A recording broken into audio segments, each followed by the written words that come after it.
佳儿，佳儿，大将军，佳儿，大将军，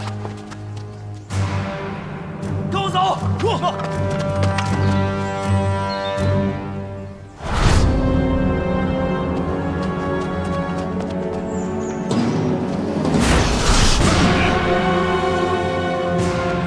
佳儿，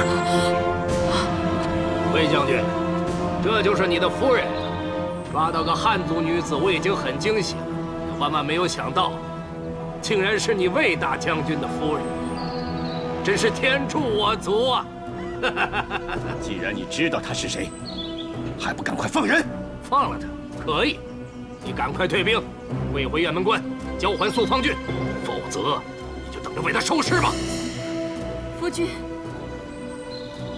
魏大将军，不要为了一株小草而耽误了军情。住口！放人你们也休想活命！哼，我们死，那也有大将军的夫人陪葬。退不退兵？退不退兵？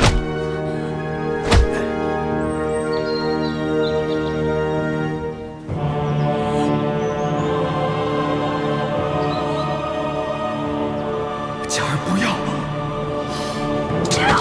佳儿不要！啊！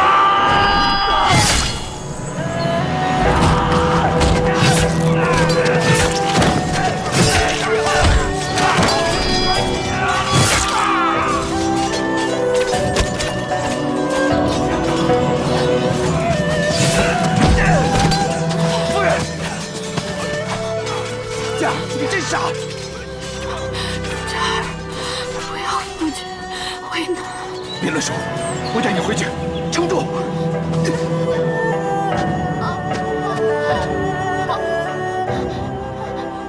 我擦了2个治你的内伤。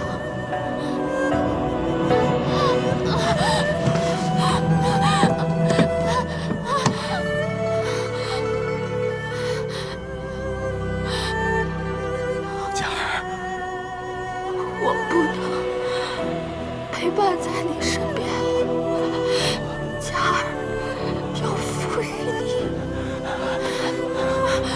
佳儿，佳儿，佳儿，不，佳儿，佳儿，不，佳儿，不，佳儿，佳儿，佳儿。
一会儿啊要见到皇后、太子和3位公主，你们准备好了吗？准备好了，我们会给皇后背诵诗经，绝不捣蛋。哎，这就对了，要乖，要守礼。你们要知道，你们的父亲是大将军，母亲是大将军夫人，外祖母是我。要让别人觉得你们谦逊、懂礼、有家教，知不知道？知道了。哎，那我们现在进去啊。走。皇后，我把3个孩子都带来了。皇后万福金安。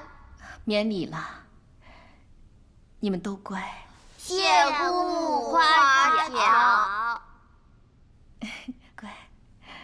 我先带孩子们出去，我们到外面去玩，玩累了呢，有小点心吃，好不好啊？好。啊，来，跟我来啊！走。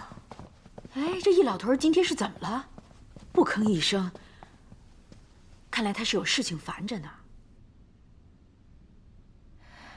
喜娘，你来坐，我有事跟你说。啊，我刚才在车里坐了半天，不想坐了。我还想到外面看顾3个孩子呢。皇后有什么话直说就好。来，过来坐。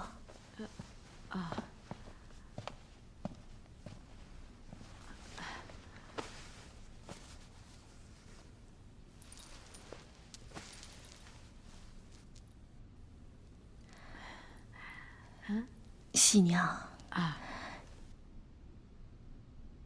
佳儿她去了。啊，佳儿随卫青出征去了吗？这我知道，为国为民嘛。我是说，啊，佳儿她去了，回不来了。不可能！喜娘，你要冷静。不会的，不会的。佳儿说她很快就会回来，她答应过我的。我的佳儿最孝顺，她不会骗我的，不会的，不会的。喜娘，沈家被外敌挟持，为保卫清河军队，当场自尽。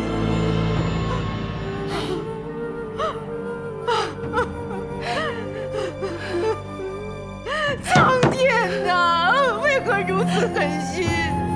竟让我女儿就这么走了，让她在那陌生的荒地做孤魂。喜娘，你为何狠心带走她？我活着还有什么意思啊？喜娘，你放心，皇上一定会派人把佳儿的遗体接回来，不会让她一个人，不会让她独留在异乡。喜娘，你听我说，你也不孤单，你还有卫青，还有我，还有3个孩子呢，你不会孤独的。可怜佳儿的孩子们还这么小就失去母亲，连最后一面也见不到。苍天哪，你为何不拿走我的性命，却要我女儿的命啊？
赵卫青回来，陛下，朕知道。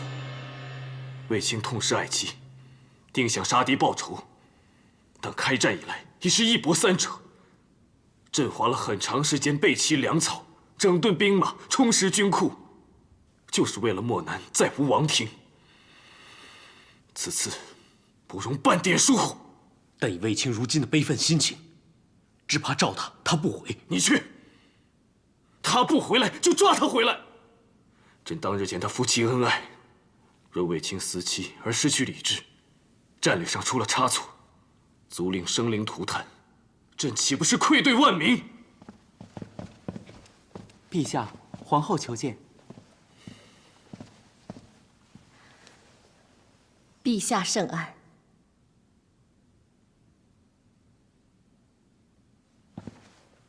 子父，你痛失亲人，一定很难过。你怎么不好好休息呢？陛下，子父知道不该干涉朝政之事，但此次关乎臣妾弟弟，敢问陛下，准备如何处理前线战事？卫青虽然6战6胜，但这次朕要召他回来，改以去病统领全军。因为此战，臣妾明白。正因弟弟情深，亲睹爱妻惨死，悲怆之间或失理智，留在军中，恐生巨祸。但召其回来，却也怕难成其事。只是，若卫青能够摒去忧伤，冷静领军，陛下可会改变初衷？他是朕的干城大将，他若能胜任，朕自然不想撤换他。但当前局势严峻，又关乎他的至亲之情，恐怕不能如你我所愿。卫青不单是陛下的干城大将，也是臣妾的弟弟。臣妾与陛下一样，都希望能转危为安。此事可否交给臣妾处理？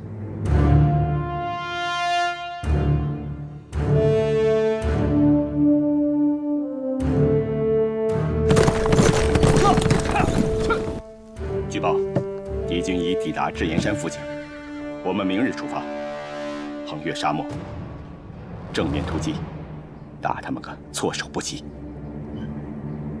公所，在。你与我共领先锋部队，直奔敌军主力。诺。李广、赵石奇，在。你二军从东路出发，掩护先锋部队侧翼。抵达漠北之后，主力攻击敌军左侧卫。诺，末将定不负大将军所望。其余人等随时待命，等候出发。诺。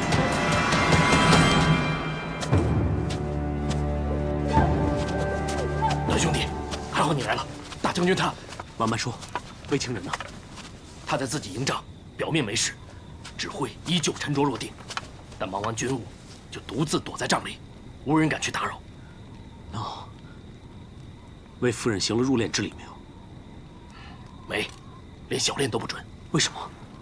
那夫人的遗体现在安放何处？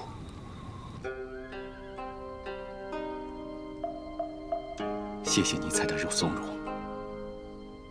真的有用。这2日，我气息畅顺，精神多了。你平日嘱咐我要多吃的东西，我也都记得。你的话，我一直默记于心。等我打了胜仗，就陪你一起游四海江船，看潮汐涨退，好不好？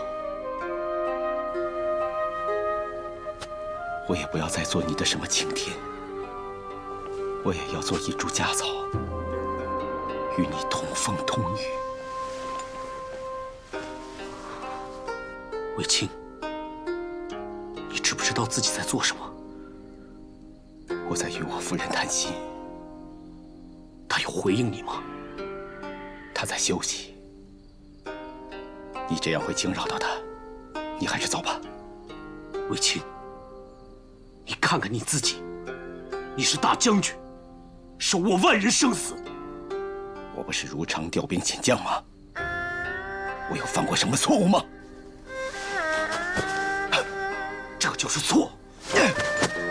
你做什么？他的脸是冰的，他已经死了。不，他不会死。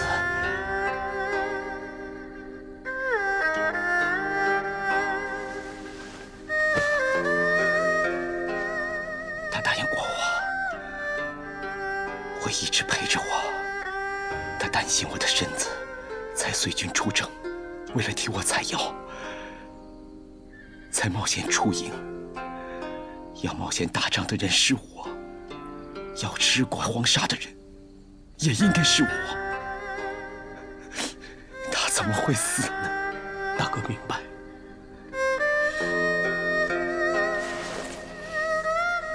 你不明白，你想带他走，可他根本不想走，他只想在这里伴着我，他要看我为他打这一场仗，看我大胜而归。但是你却不体谅我们的心，你算什么兄弟？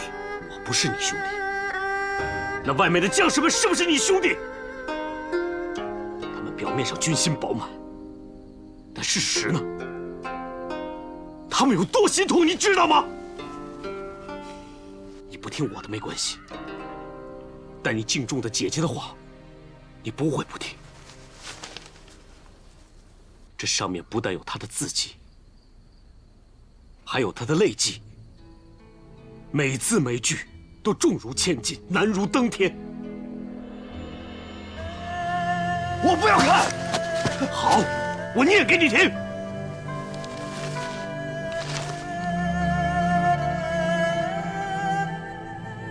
吾弟一人已去，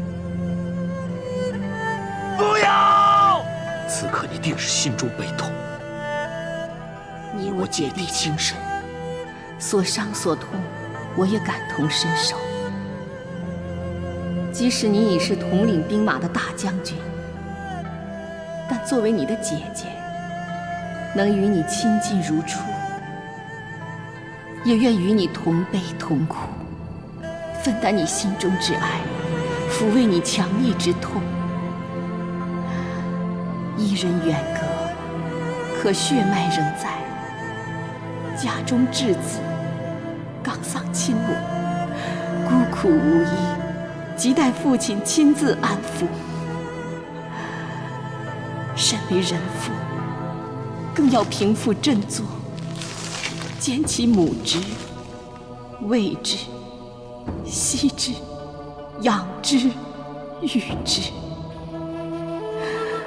还有喜娘，痛失相依相靠的爱女，悲痛欲绝，难以释怀，正待女婿无虞而归，替佳儿尽未尽之孝。忆往昔，浓浓蝗虫，重重难关，到如今种种荣耀，你都与我相扶相守。若我孤弱一身，如何撑过风霜雨露？弟弟，不止佳儿，姐姐也急需要你。一人已去，但大敌当前，需要你的不止至亲，还有大汉将士与天下百姓。姐姐盼你早出困局，莫因仇恨乱了心智，莫因离情误了苍生，更别让佳儿枉死大墓。姐自负气素。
我们出发吧。是该出发了。不过是大哥带嘉儿先走，我留下。你可想清楚了？有姐姐的信任，大哥提点，难道我还会执迷吗？我已经想清楚了。我身为军中主帅，对全军将士皆有责任，不能再让他们忧心。但此战不能言败。你身负丧妻之痛，只怕你病体难治，有所闪失。我既受皇命，言犹在耳，因此绝不无功而返。请段大哥回去，带走皇上。魏京必不辱命。皇上若知你振作而起，定感宽慰。也请段大哥转告我外姑，魏京当视若亲母，一生尽孝，依着我3子。等父归来，待他们策马扬鞭，驰骋郊野。还有我姐姐，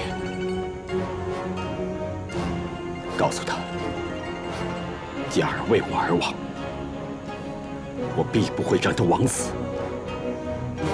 为亡妻，为爱姐，为情，定会保命立功，让她为我准备好长寿绣，等我平安归来。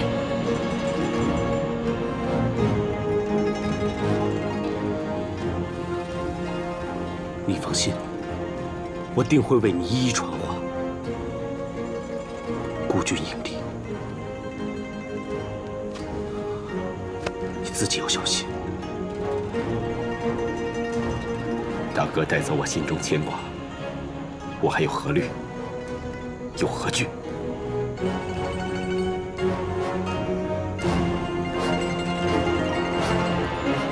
我魏京可6胜外敌，靠的非一己之力，而是众将士协力同战。只要有他们在，我定可踏平祁连山。长安，再相见！好，好，好！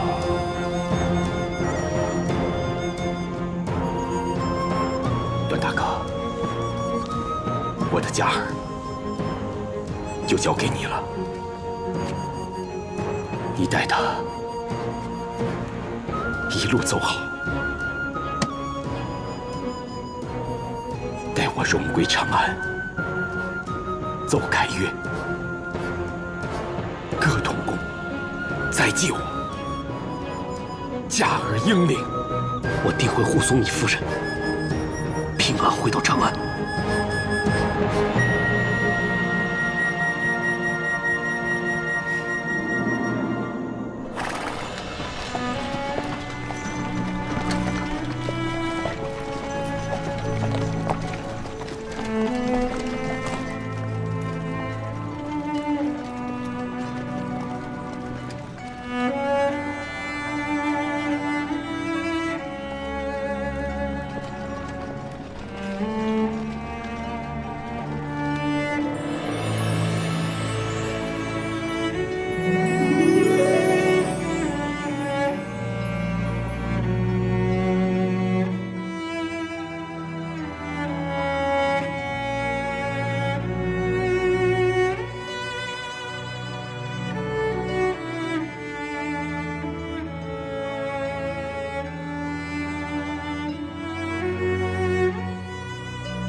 只要夫君能够平平安安，就算折嘉儿的手，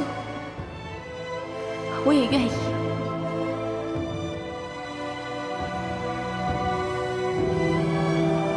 所以，为了我，为了我们的孩子，你一定要平安无恙。我心里有嘉儿，你永远在我心里。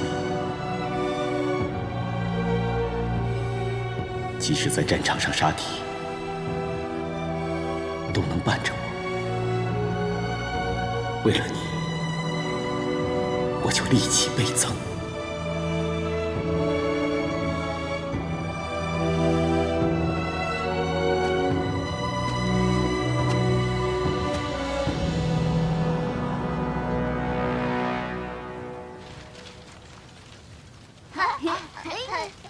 给我，好高啊！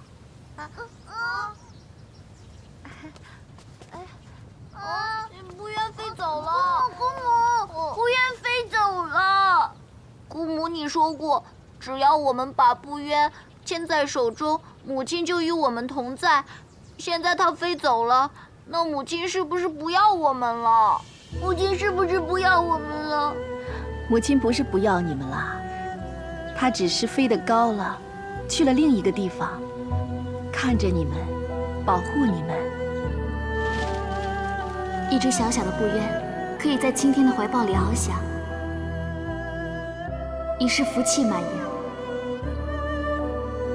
我满足了。对于我来说，青天只要肯让我接近，已经是天赐良缘。我一定会努力，让青天绵漫我的真心，任我倚天飞翔，生死相依。我想，我一定会幸福的。子父，你祝福我吧。母亲自己一个人飞上天，会不会不开心啊？母亲只要能看到你们健康快乐，她也一定会很开心。你们开心吗？开心。你们开心，母亲就开心。你说会努力让青天明白你的真心，任你倚天飞翔，生死相依。你已经如愿了，应该无憾了。陛下圣安。免礼了。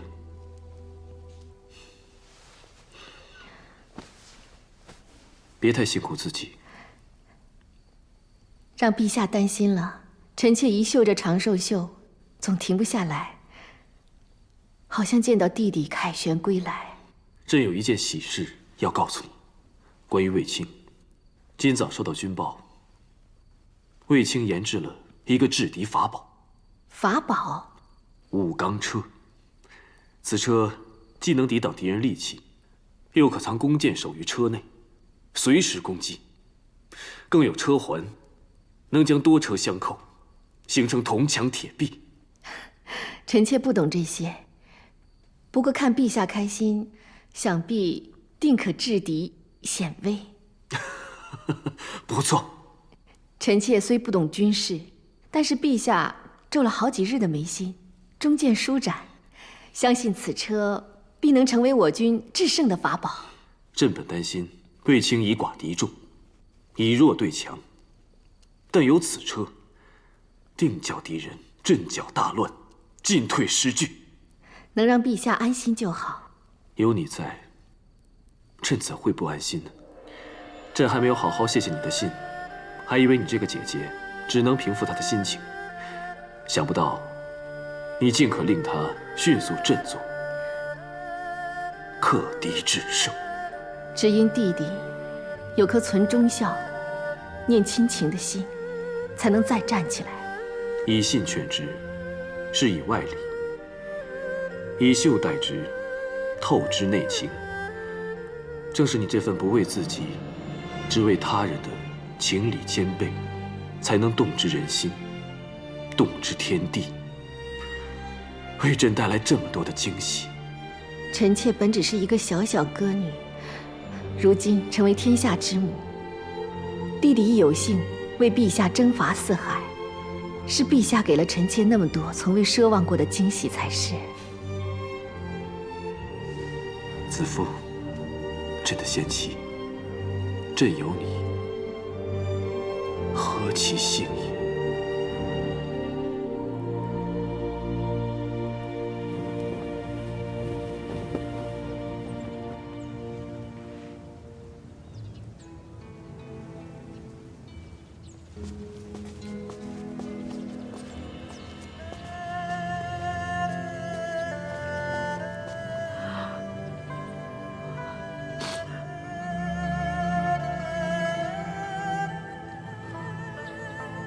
段大哥，谢谢你带嘉儿回来，她终于回家了。我答应过卫青，把夫人护送回来，能不辱命就好。多年来，我们没有难处，你都会在，你都会相助。我视你为妹妹，卫青为弟弟，既是兄妹情深，何须多言？谢皇后亲临。喜娘别这么说，她是我的弟妇，也是我的姐妹。嘉儿终于回来了，你也要小心身体，别太费神。嘉儿一定希望你像从前一样开开心心、无顾忌地活着。我知道。相信需要时间舒缓。刚才他一见官酒，都快哭昏过去了，在内堂躺到现在。嘉儿是生也荣，死也荣。皇上亲赐了金缕玉衣，今日我要带弟弟为嘉儿行大殓之礼，重新加衣厚葬。那就开始大殓之礼吧。另外，后棺木已在内堂备好，孩子们在里面帮忙准备陪葬之物。张大人留步啊！张大人，张大人。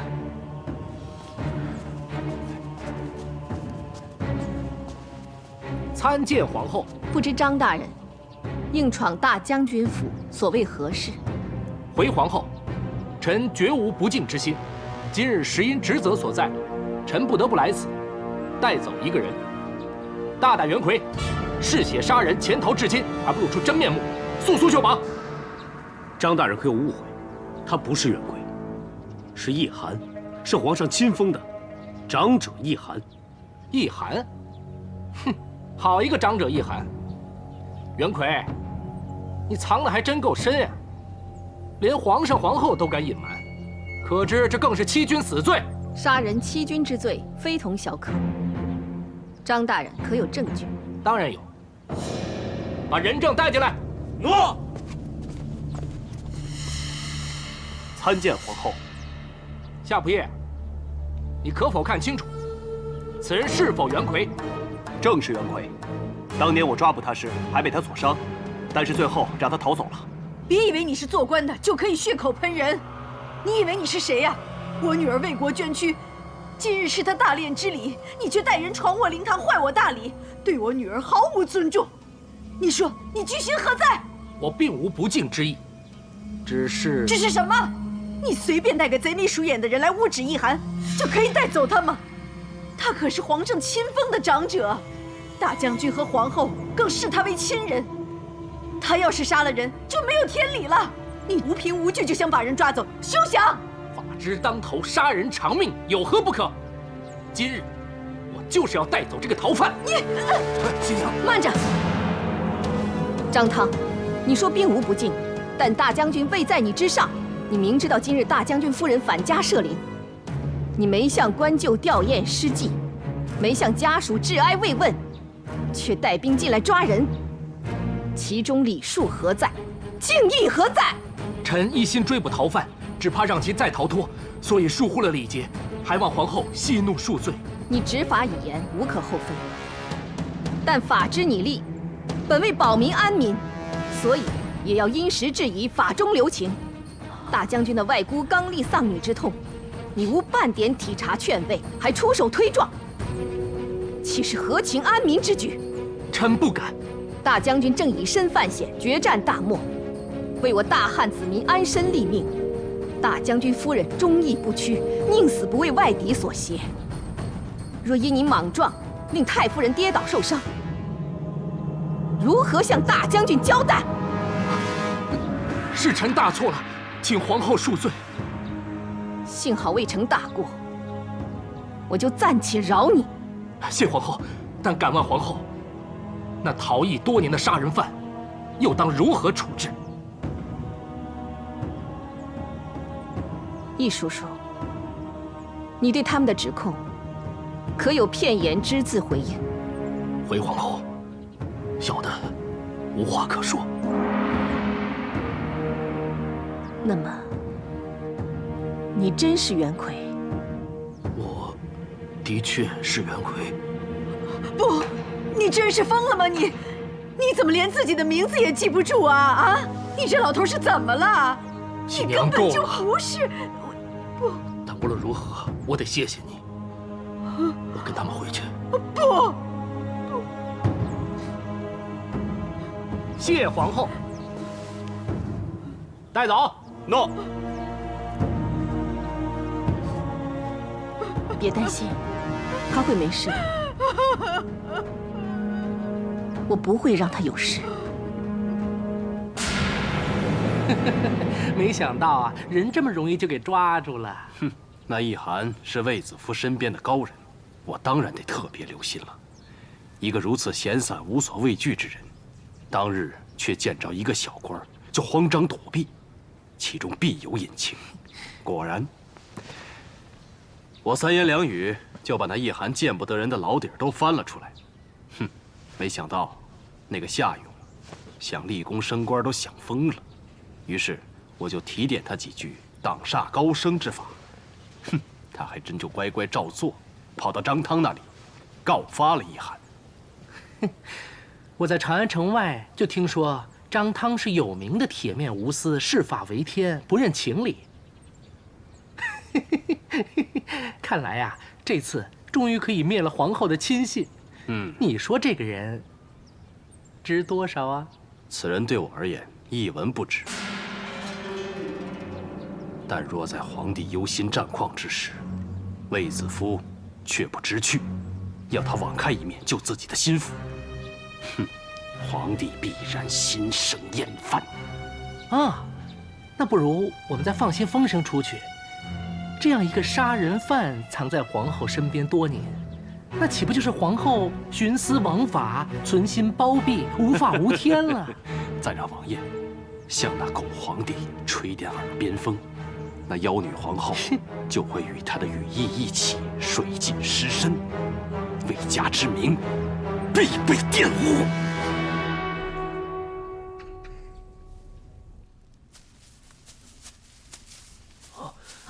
易叔叔免礼。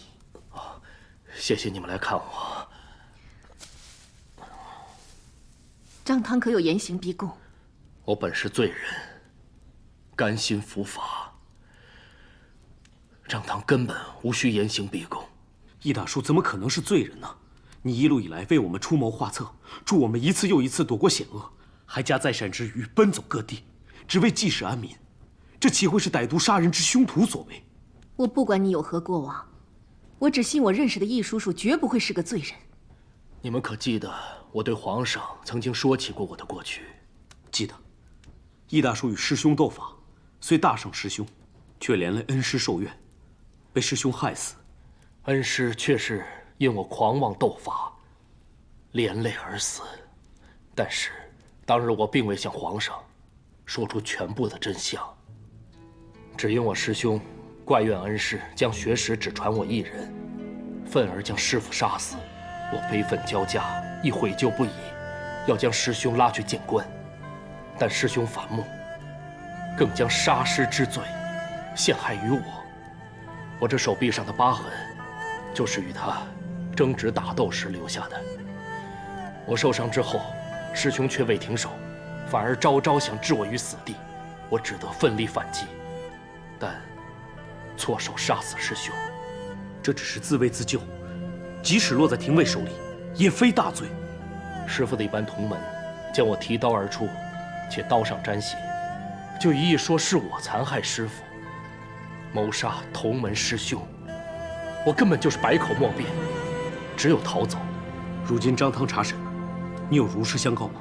人已死，事情已过去太久，仅凭我一人说辞，不足为惧。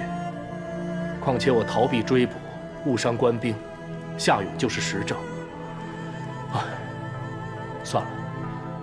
回想起来，我确实是罪有应得呀。后来我才知道，师兄死后留下孤儿寡母，无人照料，四处漂泊，最后饥饿而死。归根究底，这一切只因我狂妄斗法而起。恩师授业之时，早就要我收敛，不外露。若不是我轻狂，恩师不会死，师兄不会死，更不会发生饿殍在野之事。所以易叔叔一直对孤寡弱小特别关照。其实这些年来，你一直在赎罪，受你救助的人数以千百计。易叔叔，你也该安心了，不用再自责。能安吗？每当我看到这疤痕，就好像听到了师兄的怒喊声，想到他的妻儿孤苦伶仃，颠沛流离。我的本名叫袁奎，因我罪孽深重，后来改名叫易寒，以求以后不再轻易发怒，逞一时之快。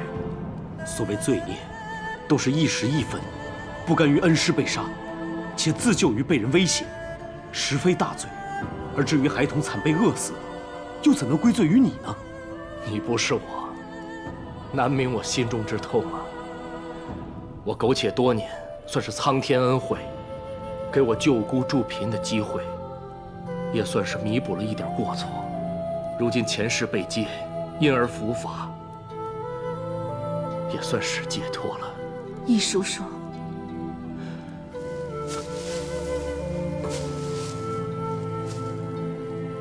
别为我伤神，一定要保护好你的妹妹。我知道，皇后，还记得我们如何相识吗？再为易叔叔做一次蒸饼，可以吗？易叔叔想要什么，子夫都会为你去做。其实当年早已心无所恋，一直放逐自己。可那一日，你好似仙童一样，打开了我心中的死结。自那以后，我便决定此生要行善赎罪。易叔叔心本善良，有无子夫，都会一生立德乐善。恕我这一生，若说真做过什么能够略抵我的罪过，那就是有幸可以助你入宫。只因你一人，就造福了多少苍生啊！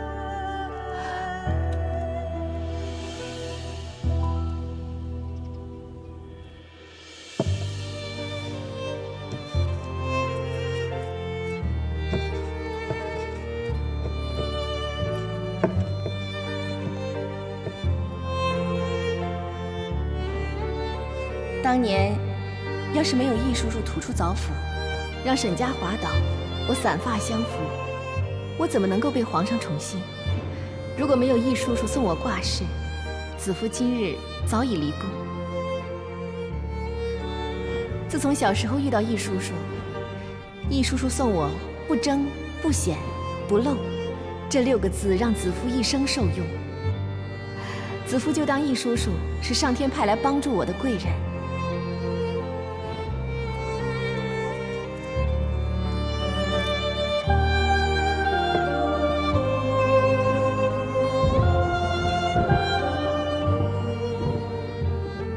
皇后持伞，急求上苍，天降甘霖，佑我万民啊！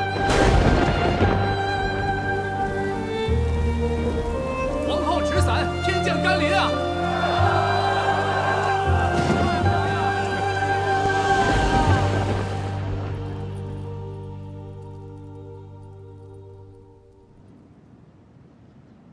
陛下，逃犯易寒已经被捉拿归案，且已承认杀人之罪，论罪当斩。陛下，易寒防卫时错手杀人，治他死罪，甚是不妥。陛下，为自保而错手杀人，只是一寒一面之词，不知真假。漠北一事非同小可，李广经为一时会合，无故失踪。朕早就叮嘱卫青，此人不可再重用。朕正烦忧前线，你身为御史大夫，理当理清缘由，知道真假再来，否则别来烦朕。请陛下万勿烦心。参见皇后。起来吧。谢皇后。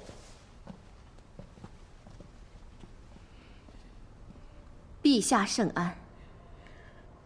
朕现在忙着边关战事，不想再谈一寒一案，皇后不用为他求情了。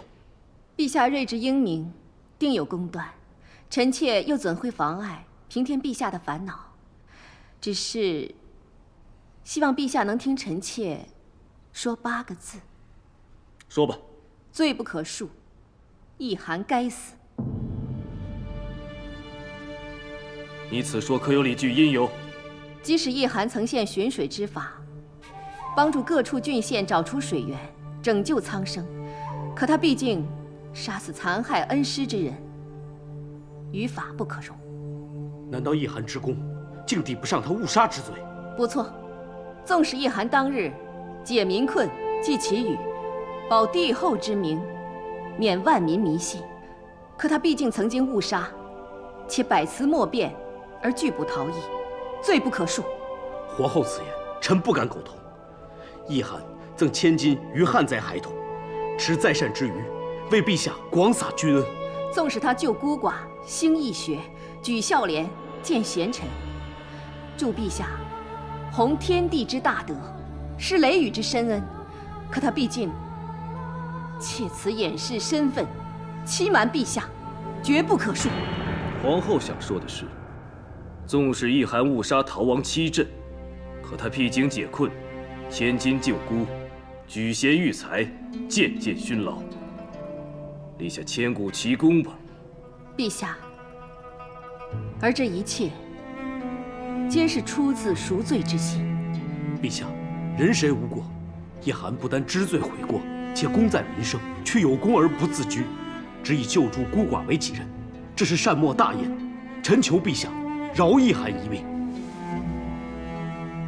一寒如今所为，事事为善，件件为民，皆为可恕之由。陛下明德，求陛下法外容情，恕改过从善之人不死。陛下，请听臣张汤一言。若所言只是依法治罪，那就免了。难道朕不知道各种道理吗？陛下，前线有急报上奏。说。大将军胜了，骠骑将军大胜，在漠北把敌人打得溃不成军。好，朕就知道他们不会让朕失望。卫青大胜，国之大幸，大汉之幸啊！都是天之所佑，是陛下仁德感天。待他们凯旋，朕要重重赏有功之人。陛下，一寒一直视大将军为子侄，不单以睿智提点引导，又以食疗养其身体。嘉儿死后，又悉心照顾大将军府上下，让他驰骋沙场无后顾之忧。此一胜战，一寒亦有功。这么说来，大将军府的婢女家丁都有一份功了。皇子犯法都与草民同罪，一寒虽有功，但人命关天，加上欺君之死罪，绝不可徇私。功罪不可混而谈之，以罪论之，杀人本该偿命，欺君更是不可容。不过，朕得四海，因承天命。此次汉军大胜，乃天佑我大汉，助我将士，为报天恩，佑我汉室。朕要推恩天下。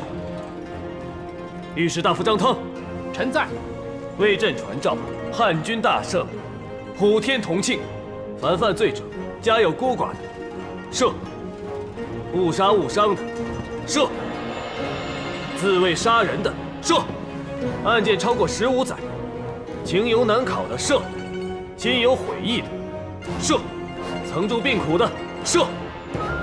你可记清楚了？臣记清楚，一切遵陛下之命。臣妾谢陛下。谢陛下。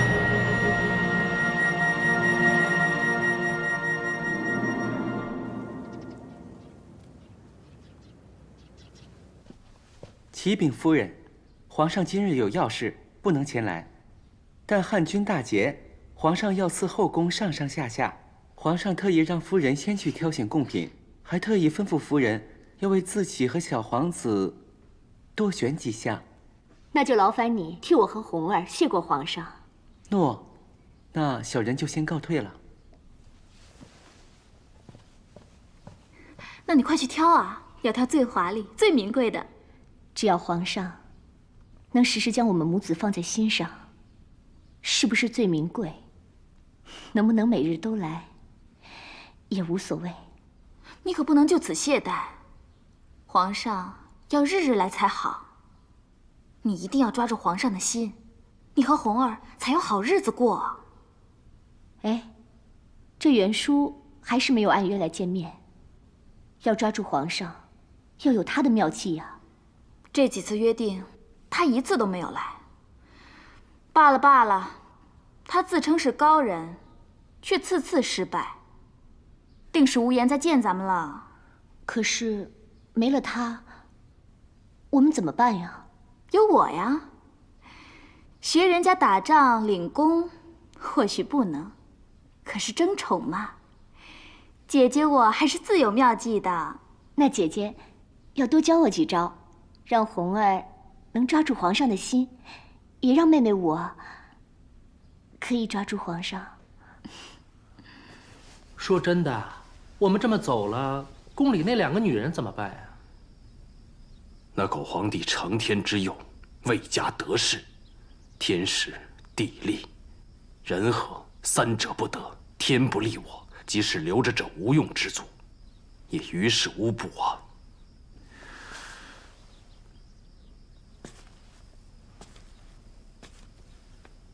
楚服虽有智能，不如成事；虽有资机，不如待时。待我有朝一日时机成熟，我会再回来，到时一并发力，定让那卫子夫臭名一世。哼，是了是了，你志坚意定，我自当舍命相陪就是了。等这些东西收拾完了，我们就可以启程了。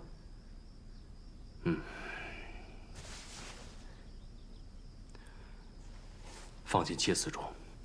哟，这什么好东西啊？我可从来没见过。哎，别碰，这是我送给你师姐的物品。哦，你是怕触景伤情，一直都不敢拿出来看，是吗？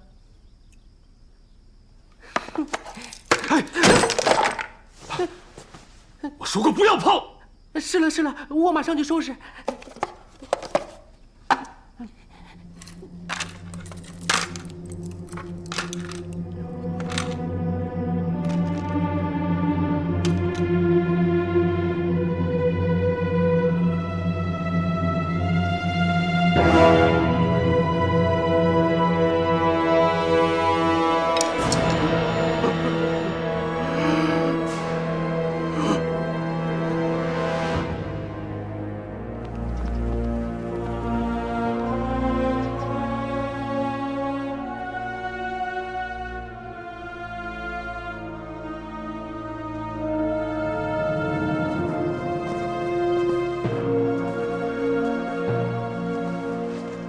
参见陛下，皇后。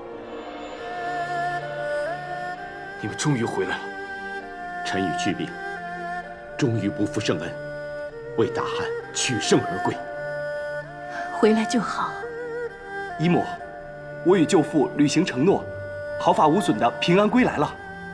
此一役，你2人率师攻将，涉水而破，善于章曲，击左贤王、扶屯头王、韩王及将军、都尉、相国等83人，歼灭对方将士7万多，致使外敌北遁远走。大将军卫青、骠骑将军霍去病，听封。臣在。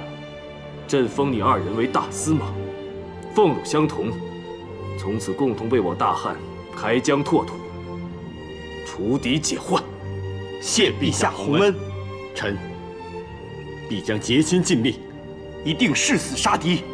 起来吧。两位大司马，真为大汉之双臂，如今普天下臣服于朕，战马将歇，外患不在，这万世之功，朕必镌刻于石屏上，再书你二人之名，万世称颂。谢陛下圣恩。卫青，朕的封赏还不能解你心中郁结吗？陛下对臣百般称许，臣却心中有愧。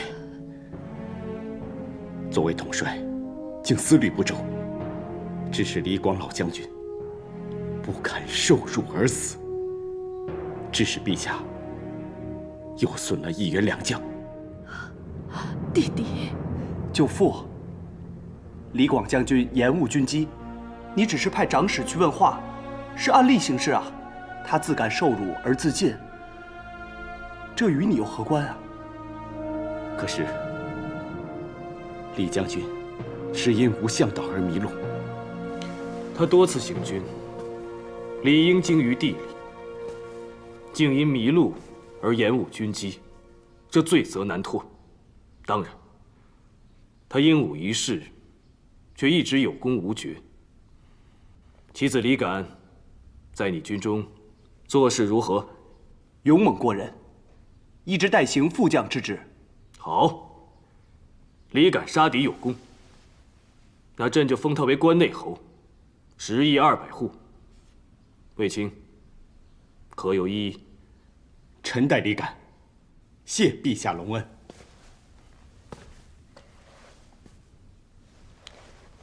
进入这传德殿，便是一家人，不必拘束礼仪。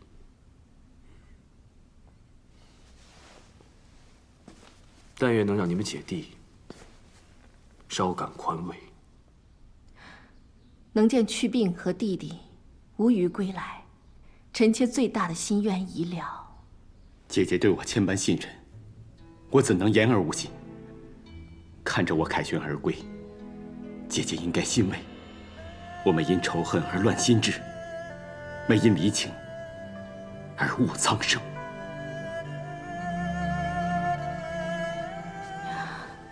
我一介女辈，最在乎的不是这盔甲上洒了多少外敌的鲜血，而是他为我弟弟挡下了多少刀光剑影。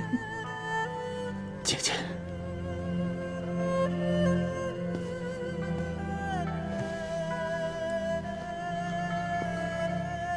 这巧手日夜劳作，为你绣出了这满载祝福的长寿绣。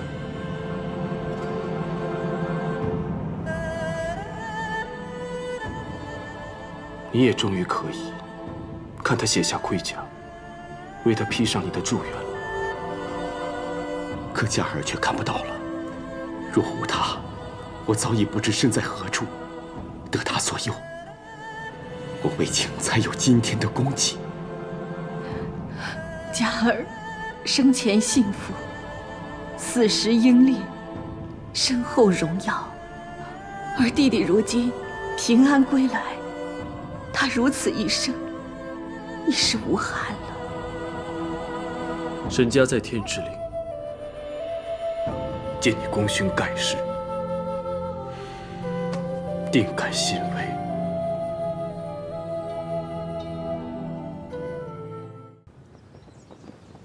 不愿又飞起来了，母亲又在看着我们了。哎，给我，父亲过来。姑母说，母亲就是不冤，越飞越高，直到青天。那我们陪他飞吧。好。快飞啊！飞天了！飞得好高哦！不愿飞得好高！飞了！飞了！佳儿出嫁之前，我和她曾放过不远。当时以为她只是水中佳草，纤细柔弱，却不知她也有靠近苍穹的勇气，也有为爱而亡的英烈。我当时曾经怀疑你们是否天赐良缘，直至今时才悟到，苍天只赏一段缘，良有与否，还看人为。这些年来，他的委屈、孤寂、隐忍与付出，我都能明白。从一个寄人篱下的柔弱婢女，到抚养3个孩子，操持偌大府邸的大将军夫人，她一定有说不尽、道不完的烦忧。可无论何时，她对我总是以笑脸相迎。她比我们想象的要坚强的太多了。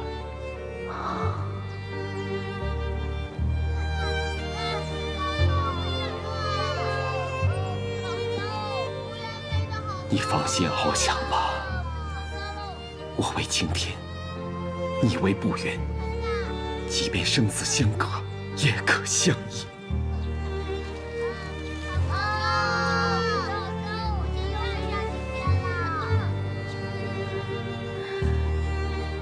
佳儿，这就是你的夫君，活在你身边，也活在你心里的夫君。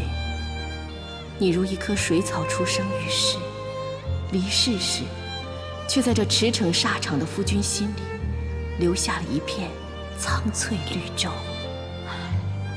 佳儿看到卫青和孩子们都振作起来，一定很安慰。他看到你，也能忘记忧愁，喜乐如故，就会更安心了。